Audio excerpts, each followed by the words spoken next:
Hi అండి, welcome back to my channel. రత్నాలు చాలా రకాలు, చాలా లాభాలు ఉన్నాయంటుంటాం కదా. ఏ రత్నం వల్ల ఏ లాభమో తెలుసుకుందాం. రత్నాల గురించి సింపుల్గా చెప్పాలంటే మహారత్నాలు, జాతి రత్నాలు, ఉపరత్నాలు ఇలా చెప్తారు. మహారత్నాలు అంటే ఒక స్టోన్లో అనేక రంగుల కలయిక. ఉదాహరణకు Alexander stone, star ruby, star blue sapphire, Pitambari ఇలా. ఇవి చాలా అరుదైనవి, అతి ఖరీదైనవి. ఆ తరువాత వాడుకలో ఉన్నవి జాతి రత్నాలు.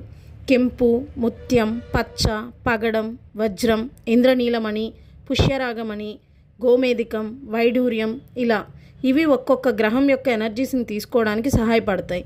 అలాగే ఉపరత్నాలు, ఇవి మనిషి శరీరంలోని మనుగడకు మూల కారణమైనటువంటి 7 చక్రాలను నియంత్రించడానికి ఈ ఉపరత్నాలు సహాయపడతాయి.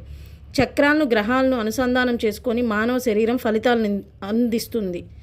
ఉదాహరణకు 7 చక్రాల్లోని మూలాధార బ్లాక్ అయితే రెడ్ జాస్పర్, స్వాదిష్టాన, కార్నేలియన్, మణిపుర, సిట్రైన్, అనాహత, గ్రీన్ ఎవెంచ్యూర్, విశుద్ధ చక్ర, లాపిస్ లజూలి, సహస్రార చక్ర, క్లియర్ క్వార్ట్జ్, ఆజ్ఞా చక్ర, ఎమతిస్ట్ ఇలా ఉపరత్నాలను ఉపయోగించి చక్రాల పనితీరును మెరుగుపరచవచ్చు.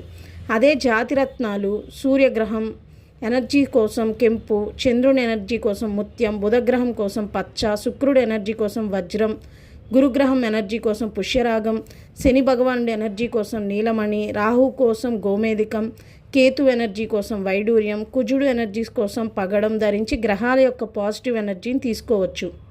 ఈ వీడియో మీకు నచ్చినట్లయితే లైక్ చేయండి, షేర్ చేయండి.